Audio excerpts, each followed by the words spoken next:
Friends, मैं आपका mentor A.K. Singh और आज हम सीटेट की नेक्स्ट क्लास देखेंगे यानी क्लास नंबर 10 को देखेंगे। तो इससे पहले जो आपकी क्लास मिल रही है यानी कि क्लासेस मिल रही हैं, 9 क्लासेस मिल चुकी हैं और सीटेट की जो क्लासेस आ रही हैं उसमें आपको एक्सप्लेनेशन बहुत ही अलग तरह का मिल रहा है कि अगर आप सीटेट की तैयारी कर रहे हैं तो सीटेट में आपको एक्सप्लेनेशन चीज़ें पता होनी चाहिए। ये नहीं कि आप स्टेट टेट यानी यूपी टेट या इस तरह के जो स्टेट टेट्स होते हैं उनकी तरह डायरेक्ट हिट क्वेश्चन आपको मिल जाएंगे। ये सोच के सी टेट की तैयारी मत करना, पहले ही बता रहा हूँ। तो अगर जब तक आप एक्सप्लेनेशन या पूरी चीज़ों को विस्तार से नहीं पढ़ेंगे तब तक आप सी टेट की अच्छी तैयारी नहीं कर सकते। तो चलिए समय व्यर्थ न करते हुए आज की जो सी टेट की तैयारी है उसको करते हैं। तो चलिए पहला क्वेश्चन आप देखते हैं। पहला क्वेश्चन क्या है, भारत में अधिकांश कक्षाएं बहुभाषी होती हैं और इसमें शिक्षक द्वारा डैश के रूप में देखा जाना चाहिए। देखिए मैंने आपको शुरुआत से जब इसी सी टेट की तैयारी कर रहे हैं हम तब से ही बता रहे हैं कि बहुभाषी कक्षा यानी कि और विभिन्नता है उसमें टीचर को ये नहीं सोचना चाहिए कि ये गलत चीज़ें हैं कि अगर आपकी क्लास में 40 स्टूडेंट है और 40 ही आपके अलग अलग भाषाओं के हैं तो आपको वो एक तरह से अवसर, एक तरह से संसाधन के रूप में देखना चाहिए, बाधा के रूप में देखना चाहिए, समस्या और परेशानी के रूप में। देखिए अगर ये नहीं पूछता तो यहाँ पर नहीं वाला अगर क्वेश्चन है तो समस्या, बाधा और परेशानी इन तीनों में से कोई सा भी आंसर मिलता। पर अगर आप खुद ही देखिए तो समस्या भी अलग है, बाधा भी एक ही चीज़ है और परेशानी भी एक चीज़ है। यानी कि तीसरा जो आंसर होगा यानी कि आंसर नंबर बी संसाधन के रूप में देखना चाहिए। क्यों देखना चाहिए भाई, आप मान लीजिए KVS और NVS की तैयारी कर रहे हैं, NVS की तैयारी कर रहे हैं या फिर DSSS की तैयारी कर रहे हैं, ठीक है। तो KVS में आप जब मान लीजिए आप हो यूपी के और आपको पोस्टिंग मिल गई असम की तरफ मिल गई या फिर मान लीजिए हैदराबाद की तरफ मिल गई या फिर केरल की तरफ मिल गई, तो केरल की तरफ आप जब जाएंगे वहाँ ये थोड़ी कहेंगे कि हिंदी में ही बच्चे को पढ़ाना चाहिए इस तरह के बच्चे। तो डाइवर्सिटी जब होती है चीज़ें या फिर विभिन्नताएं जब होती हैं तो विभिन्न भाषाओं और बहुभाषी कक्षा को हमें सम्मान करना चाहिए, एक संसाधन के रूप में देखना चाहिए। तो इसका आंसर इसलिए आंसर नंबर बी होगा। चलिए आगे चलते हैं, क्वेश्चन नंबर 2 देखते हैं। शिक्षार्थियों द्वारा की गई गलतियों एवं त्रुटि। देखिए कि जो इस तरह की चीज़ें आती हैं त्रुटि और गलती, आपको पता है जब भी स्टूडेंट गलती करता है तो गलती से ही सीखता है। तो इसमें होगा देखिए शिक्षार्थी असफल नहीं असफल वाली बात कभी मत करना, कमज़ोर है ये भी मत करना, ये भी कठिन से टिप्पणी करे ये भी मत करना। तो इसका आंसर है इसकी चिंतन को समझने के अवसर के रूप में, यानी अवसर हमारा पॉजिटिव टैग वर्ड है और पॉजिटिव टैग वर्ड के तौर पर हम इसको देखेंगे। पॉजिटिव टैग वर्ड में अवसर के रूप में देखना चाहिए। तो आंसर होना चाहिए ये बी होना चाहिए इसका आंसर। आपके कोई भी चाहे आज आप 35 साल के हो, 30 से 35 साल की उम्र में हो, तो आज भी आप पहले गलती किसी भी कार्य में गलती करेंगे तभी सफल होंगे। अगर आप आज के टाइम में सीटेट का ये पेपर भी जो मैं करा रहा हूँ उसकी प्रैक्टिस भी करोगे तो आपको फर्स्ट टाइम में जब क्वेश्चन पढ़ के क्वेश्चन का आंसर दोगे तो उसमें आपकी 101% ये है कि आप गलती करोगे। सेकंड टाइम में थोड़ा सा और बेहतर करोगे, यानी आज 50% ला रहे हो कल 70 लाओ, 75 लाओ, इस तरह से 80 लाओ। तो इस तरह से जो ट्रायल एंड एरर यानी गलतियों के द्वारा गलती और त्रुटि करते रहेंगे तो सीखेंगे, यानी कि अवसर मिलना है, यानी कि गलतियों से अवसर दिया जाता है। चलिए नेक्स्ट देखते हैं, क्वेश्चन नंबर 3 देखते हैं। क्वेश्चन नंबर 3 क्या कह रहा है, डैश के विचार से बच्चे सक्रिय ज्ञान निर्माता तथा नन्हे वैज्ञानिक, यानी कि आपको मैंने बताया था लिटिल साइंटिस्ट जो संसार के बारे में सिद्धांत की रचना करते हैं, ये किसने कहा है, लिटिल साइंटिस्ट की संज्ञा किसने दी है, तो वो है एक तरह से युग, यानी कि इसका आंसर हो जाएगा सी प्याजे। प्याजे ने क्या नाम लिटिल साइंटिस्ट की जो है बात वो कही है। तो लिटिल साइंटिस्ट की जो बात है इंपॉर्टेंट क्वेश्चन है खासकर प्राइमरी यानी कि पेपर 1 के लिए आपको पता होना चाहिए। लिटिल साइंटिस्ट जो है यानी कि ज्ञान निर्माण और नन्हे वैज्ञानिक, आपसे नन्हे वैज्ञानिक मिलेगा और इंग्लिश में लिटिल साइंटिस्ट लिखा मिलेगा। अगर नहीं मिले तो हिंदी में भी लिटिल साइंटिस्ट लिखा मिलेगा। लिटिल साइंटिस्ट की संज्ञा प्याजे ने दी है, तो इसका ध्यान रखें खासकर। चलिए क्वेश्चन नंबर 4 देखते हैं। बाल केंद्रित शिक्षा शास्त्र का अर्थ है, तो बाल केंद्रित शिक्षा शास्त्र का आपको अर्थ पता होना चाहिए भाई। सीधे सीधे ये बात है, जो बच्चों के अनुभव उन्हें सक्रिय भागीदारी का महत्व देता हूँ। यानी कि आपको बाल केंद्रित शिक्षा शास्त्र की बात है, यानी कि चाइल्ड सेंटर क्लासरूम हो या किसी में, उसमें बच्चा स्वतंत्र होना चाहिए, सक्रिय भागीदारी होनी चाहिए, हर बच्चा इन्वॉल्व होना चाहिए। यानी कोई भी आप छोटी छोटी क्रिया कराएं क्लासरूम में तो सभी बच्चों इन्वॉल्वेशन होने चाहिए, सभी बच्चे स्वतंत्र होने चाहिए, सभी बच्चे ज़्यादा से ज़्यादा चीज़ों को सीखने के लिए भागीदार रहें। ये सब चीज़ें आती हैं तभी से चाइल्ड सेंटर क्लासरूम होता है। यानी ऑप्शन नंबर बी हो जाएगा। बालकों की अभिव्यक्ति सक्रिय भागीदारी, यानी कि सक्रिय भागीदारी इम्पोर्टेंट होती है। यानी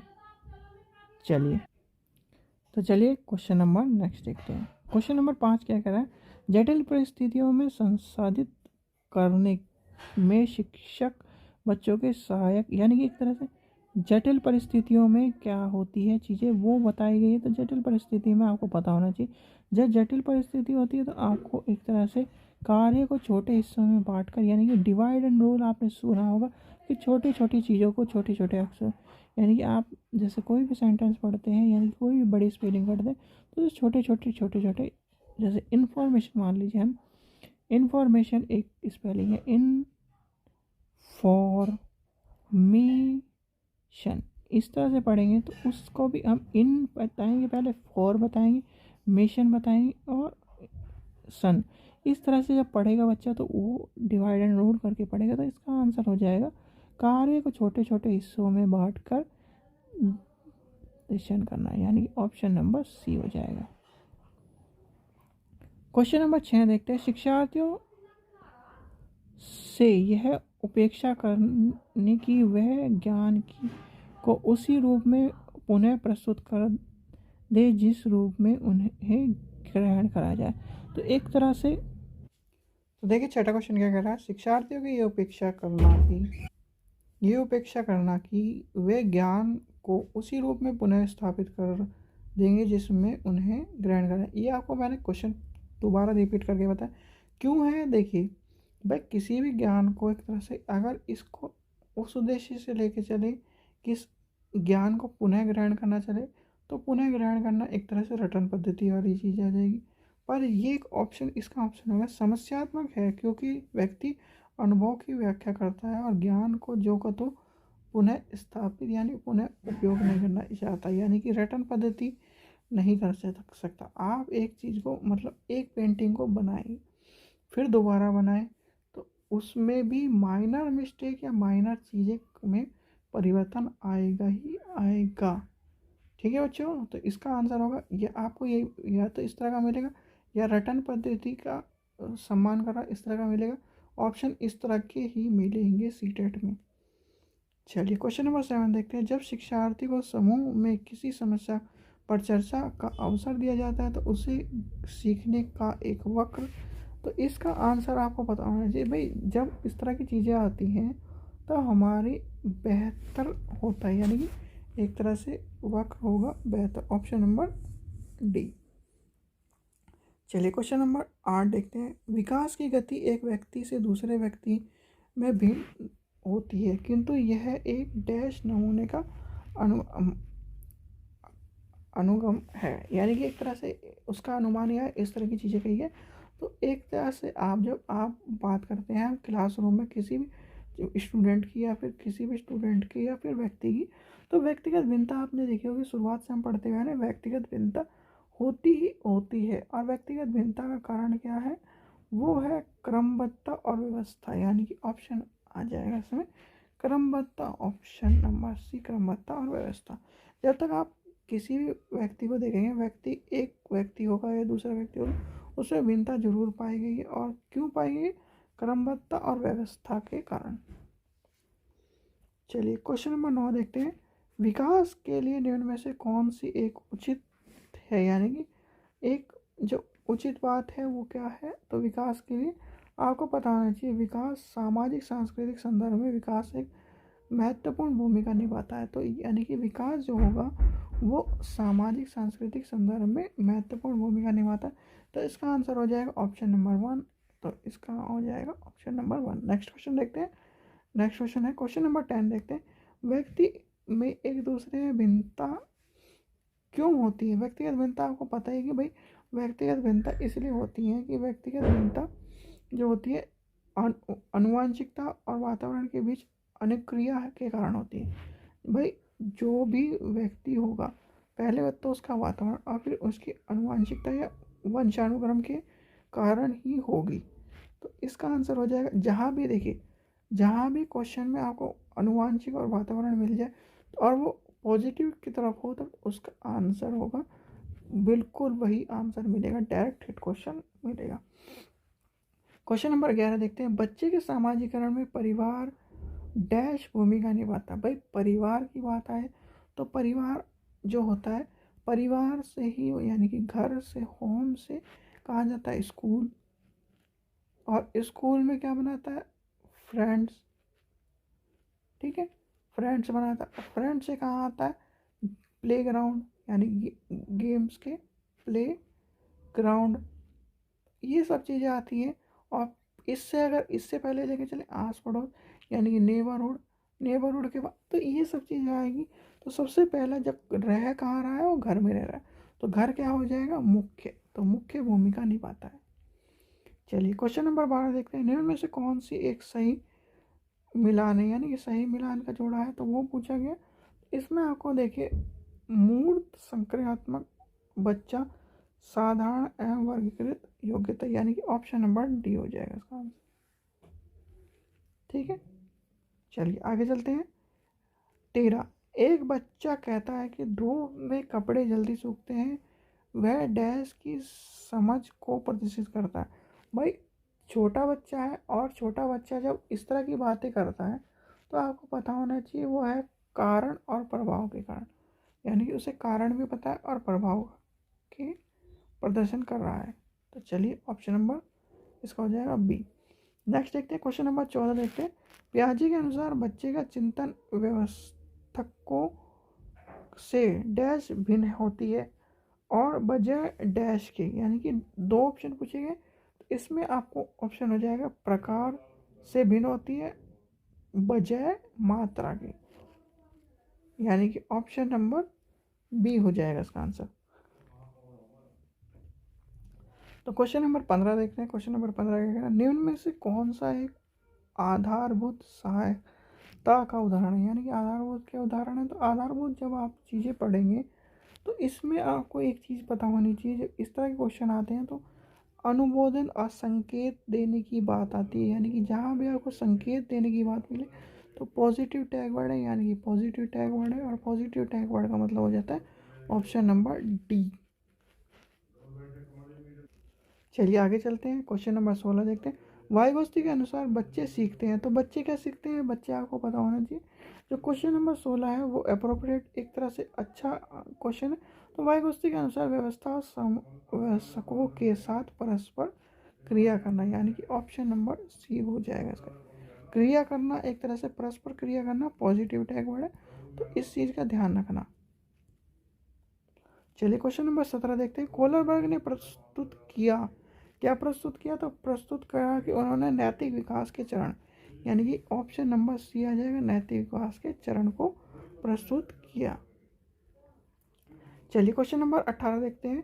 निम्न में से कौन सी स्थिति बाल केंद्रित कक्षा कक्ष के प्रदर्शन करती है? भाई कक्षा कक्ष की बात आई तो एक कक्षा जिसमें शिक्षार्थी समूह में बैठता है और शिक्षा के बारी बारी से प्रत्येक समूह में जाता रहता है, यानी कि वो इस सारे बच्चों को एक साथ इन्वॉल्व करने के लिए उसने ग्रुप की बात कही है, यानी ग्रुपिंग की बात कही है। और ग्रुपिंग में आपको पता ही 5 बच्चे, तो एक टीचर बीच में खड़ा हो गया, पहले इसके पास गया, दूसरा इसके बाद, तीसरा, ऐसे चलता चला गया, और ग्रुपिंग में बारी बारी से उनको अवलोकन करा और समस्याओं को, चीज़ों को समझाने के लिए कहा, यानी चीज़ों को वो एक तरह से प्रदर्शन करने के लिए और समझाने की कोशिश कर रहा है। चलिए क्वेश्चन नंबर 19 देखते हैं। बुद्धि है, तो बुद्धि आपको पता ही है बुद्धि क्या है? बुद्धि समर्थ, यानी कि इसका आंसर हो जाएगा ऑप्शन नंबर डी, समर्थियों का एक समुच्चय।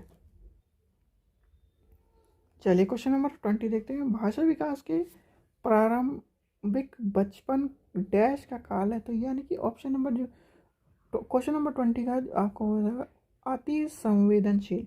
देखिए अति संवेदनशील क्यों है, आपको पता है कि भाषा का प्रारंभिक बचपन मानता है। तो भाषा इस टाइम अगर जब भाषा का सारा ज्ञान होगा बच्चे को, तभी वो अति संवेदनशील अवस्था में रहेगा, क्योंकि उसे पता नहीं क्या क्या है, ख क्या है, ये ए क्या है, बी क्या है। तो इस तरह से जब उसको सभी चीज़ों का ज्ञान हो जाएगा, भाषा का पूरा ज्ञान हो जाएगा, तो वो संवेदनशील हो जाएगा। अभी वो है अति संवेदनशील। फिर संवेदनशील की अवस्था में जब वो बड़ी अवस्था में बदल जाएगा, तो भाषा ज्ञान आ जाएगा। भाषा को किस तरह से प्रयोग करना है, भाषा को किस तरह से उतार चढ़ाव करना है, ये सब चीज़ें सब सीख जाएगा। तो वो कहीं ना कहीं उसमें भाषा में निपुण हो जाएगा। तो यानी प्रारंभिक अवस्था जब आपको प्रारंभिक यानी पेपर 1 में मिल जाए, तो पेपर 1 में मिलेगा अति संवेदनशील। और जब बड़ी एज में मिल जाए, तो ज्ञान का एक तरह से पूरा प्रयोग की बात आएगी। यानी कि ऑप्शन नंबर जो पेपर 2 के लिए ऑप्शन अलग आएगा। चलिए क्वेश्चन नंबर 22 देखते हैं। एक सह शिक्षक कक्षा में लड़कियों से शिक्षक ये कहते हैं लड़के बनो और लड़कियों जैसे व्यवहार मत करो। यानी कि एक तरह से क्या कह रहा है, भेदभाव वाली बात कही है। तो भेदभाव वाली जब बात आ जाएगी, तो हो जाएगा लड़के और लड़कियों में भेदभाव, रूढ़िवादिता धारणा को परिवर्तन, यानी कि भेदभाव करने की बात आ रही है। ऑप्शन नंबर हो जाएगा बी। चलिए क्वेश्चन नंबर 22 देखते हैं। आकलन क्या है। आकलन आपको पता ही है भाई, आकलन जो होता है किसी भी चीज़ को आकलन करने के लिए सीखने में सुधार का एक तरीका होता है। आकलन जब करते हैं, जब आकलन करोगे आप, तभी किसी चीज़ को सीखने का, जैसे आपने आज एक चीज़ बनाई, किसी ने अपना आपका आकलन किया, तो आपको कहा इन इन चीज़ों पर ध्यान रखें, तो आपने उसको नेक्स्ट टाइम उसको और भी अच्छा बनाया, तो फिर आकलन का कि आपने ये चीज़ छोड़ दी, ये चीज़ बना। तो जब लास्ट टाइम आप चीज़ों को बनाएंगे, तो वो बहुत ही अच्छी और बिल्कुल वेल्ड चीज़ होगी। यानी कि इसका आंसर हो जाए आकलन सुधार के तरीके को बताता है। चलिए क्वेश्चन नंबर 22 देखते हैं। निम्न में से कौन सा एक कथन समावेशन का सबसे अच्छा वर्गीकरण है। तो समावेशन का अच्छा वर्गीकरण जब इस तरह की बात आती है, तो हमारे लिए ये होता है कि ये देखिए, जब समावेशन की बात आती है, समावेशन हो गया, समायोजन हो गया, तो यहाँ पर जो आपको चीज़ें आपको मैंने बताया था, मिक्स्ड चाइल्ड की बात करते हैं। यानी कि एक दर्शन है कि सभी बच्चों को नियमित विद्यालय में समान रूप से पढ़ाना है, तो इसका आ जाएगा मिक्स्ड चाइल्ड। यानी कि मिक्स्ड चाइल्ड की अवधारणा को व्यक्त कर रहा है, यानी मिक्स्ड चाइल्ड की अवधारणा को व्यक्त करता है। चलिए आगे चलते हैं। क्वेश्चन नंबर 24 देखते हैं। वंचित वर्ग की पृष्ठभूमि के बच्चों की शिक्षा प्रदान करने के शिक्षक को चाहिए कि, भाई वंचित वर्ग की बात कर रहे हैं, तो वंचित वर्ग में आपको बताइए उनके बारे में अधिक जानकारी जुटानी चाहिए और प्रयास करना चाहिए, कक्षा में उनको चर्चा करनी चाहिए। देखिए जब तक आप इस तरह के वंचित वर्ग की बात करेंगे, वंचित वर्ग में आपको क्लास में वंचित वर्ग को पहली बात तो इस तरह के भेदभाव उत्पन्न नहीं करना है, और भेदभाव वाले जो चाइल्ड है उनको क्लासरूम में बिल्कुल इंक्लूडिंग करना है, यानी कि एक तरह से इन्वॉल्व करना है। इन्वॉल्व इस तरह से करना है कि वो पूरी तरह से क्लासरूम में उनकी भागीदारी रहे। तो इसका आंसर हो जाएगा ऑप्शन नंबर 1। चलिए क्वेश्चन नंबर 25 देखते हैं। निम्न में से कौन से व्यवहार बच्चे के अधिगम निर्माण, यानी कि एक तरह से अधिगम यानी अधिगम निर्णय तक की पहचान बताता है। तो एक तरह से अधिगम की जब बात आती है, तो जब क्वेश्चन नंबर अधिगम 25 वाली बात करा, तो वो है बी, डी और वाज, यानी कि ऑप्शन नंबर बी आ जाएगा। और इसको हम दूसरे वर्डों में क्या कहेंगे, जब पढ़ने की बात लिखने की बात आती है तो डिसग्राफिया, और पढ़ने की बात आई तो डिसलेक्सिया। इस चीज़ का ध्यान रखें। चलिए क्वेश्चन नंबर 26 देखते हैं। एक बच्चा जो आंशिक रूप से देख सकता है, यानी आंशिक रूप से देख सकता है, तो इसकी बात क्या जब आ जाती है, तो वो होता है विशेष प्रावधान करते हुए उसे नियमित विद्यालय में पढ़ाना है। यानी कि आंशिक रूप से इस तरह की जब बात आएगी, तो आपको उसे सॉल्यूशन मिक्स्ड क्लासरूम में पढ़ाना है विद प्रॉब्लम का सॉल्यूशन देने हुए।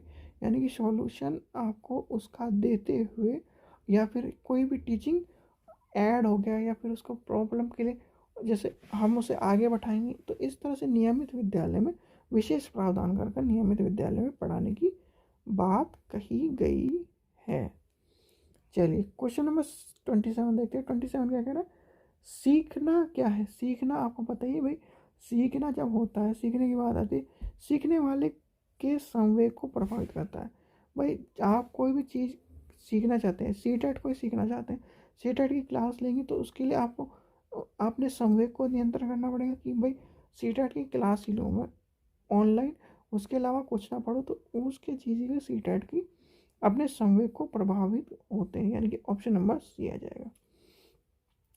क्वेश्चन नंबर 28 देखते हैं। अपने चिंतन में अवधारणात्मक परिवर्तन लाने हेतु शिक्षार्थी के समक्ष पढ़ने के लिए शिक्षक को क्या चाहिए। तो शिक्षक को आपको जब इस तरह की बात आ जाती है, पहली बात तो यहाँ के अवधारणा परिवर्तन की बात कही, तो अवधारणा परिवर्तन की जब बात आएगी तो स्पष्ट और आश्वस्त करने वाले व्याख्या देनी हो चाहिए और शिक्षार्थियों को चर्चा करनी चाहिए, यानी कि उसे बिल्कुल एक्यूरेट पढ़ाना है। आपको एक्यूरेट पढ़ाएंगे तभी वो चीज़ों को सीख पाएगा, और ज़्यादा से ज़्यादा चर्चा करनी चाहिए, यानी कि ऑप्शन नंबर सी आ जाएगा इसका आंसर। चलिए क्वेश्चन नंबर 29 देखें।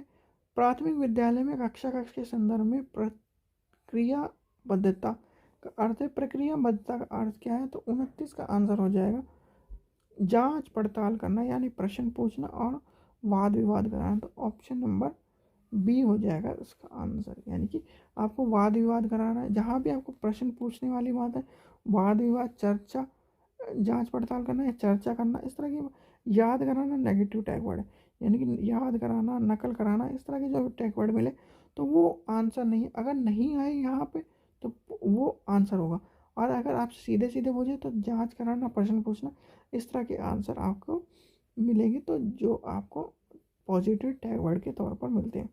यानी क्वेश्चन नंबर लास्ट देखते हैं, हमारा लास्ट क्वेश्चन है।